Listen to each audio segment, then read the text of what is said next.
Good morning बच्चों। हमारी जो ये वर्कशीट है, ये वर्कशीट नंबर 27 है। सब्जेक्ट है साइंस, क्लास है 10th और हम लोग धातु और अधातु कर रहे हैं। पिछली क्लास में मैंने आपको बताया था कि जो धातुएं होती हैं उनके कौन से भौतिक गुण होते हैं और रासायनिक गुण होते हैं। आज हम उसी को आगे कंटिन्यू करेंगे, आयनिक घटक बनाएंगे। क्लास में मैं ये करवा चुकी हूँ। जिन बच्चों का मिस हुआ है वो देख लीजिए और जिन्होंने कर लिया है वो रिवाइज़ कर लीजिए। आयनिक यौगिक क्या होते हैं? आयनिक यौगिक आयनों से बने यौगिक होते हैं। मतलब जैसे कि मैंने आपको एक टेबल दिया था जिसमें मैंने आपको सारा बताया था कि hydrogen, helium, lithium, beryllium, boron, या ऐसे मैंने आपको कैल्शियम तक बताया था कि इनकी परमाणु संख्या होती है और उसकी इलेक्ट्रॉनिक संरचना ऐसे होती है। ठीक है, तो इसमें जो फ्री आयन्स होते हैं, जैसे सपोज़ ये है, तो वो आपस में मिलकर यौगिक बनाते हैं, तो उनको आयनिक यौगिक कहा जाता है।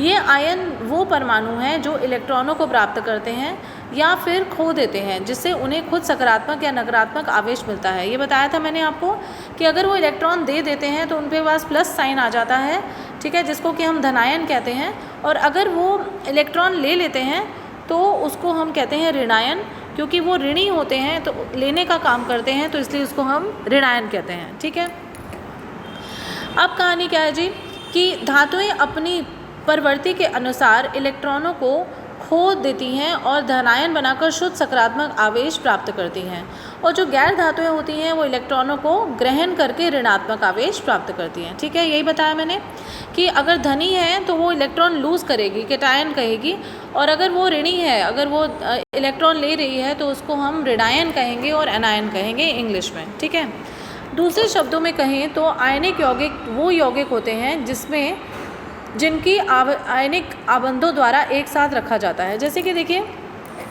सोडियम है और क्लोराइड है। सोडियम की हमारी इलेक्ट्रॉनिक संरचना है 281, तो ये अपना एक इलेक्ट्रॉन लूज़ करेगा और Na+ आयन बन जाएगा। ठीक है, मतलब धनायन बन जाएगा।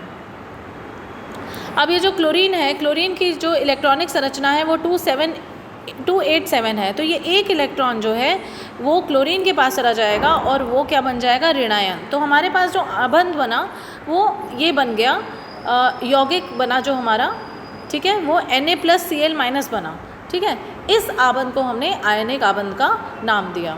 तो धातुएं और गैर धातुओं के बीच अभिक्रिया में धातु आमतौर पर अपने अष्टक को पूरा करने के लिए इलेक्ट्रॉन को खो देती है, जबकि जो गैर धातुएं होती हैं वो अपने अष्टक को पूरा करने के लिए, मतलब लास्ट में 8 लाने के लिए, वो इलेक्ट्रॉनों को प्राप्त कर लेती है।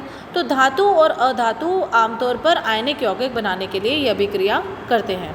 जैसे ये सोडियम क्लोराइड का मैंने आपको बताया कि सोडियम के पास एक इलेक्ट्रॉन एक्स्ट्रा था, तो उसने ये क्लोरीन को दे दिया, जिसकी वजह से ये Na+ बन गया और ये Cl- बन गया, आयन पूरा हो गया आबंध। ठीक है, इसी तरह से मैग्नीशियम क्लोराइड का है। मैग्नीशियम के पास 2 इलेक्ट्रॉन होते हैं और 2 क्लोरीन है, तो एक इलेक्ट्रॉन उसने एक क्लोरीन को दे दिया, दूसरा इलेक्ट्रॉन दूसरे क्लोरीन को दे दिया, तो ये हमारे पास क्या बन गया?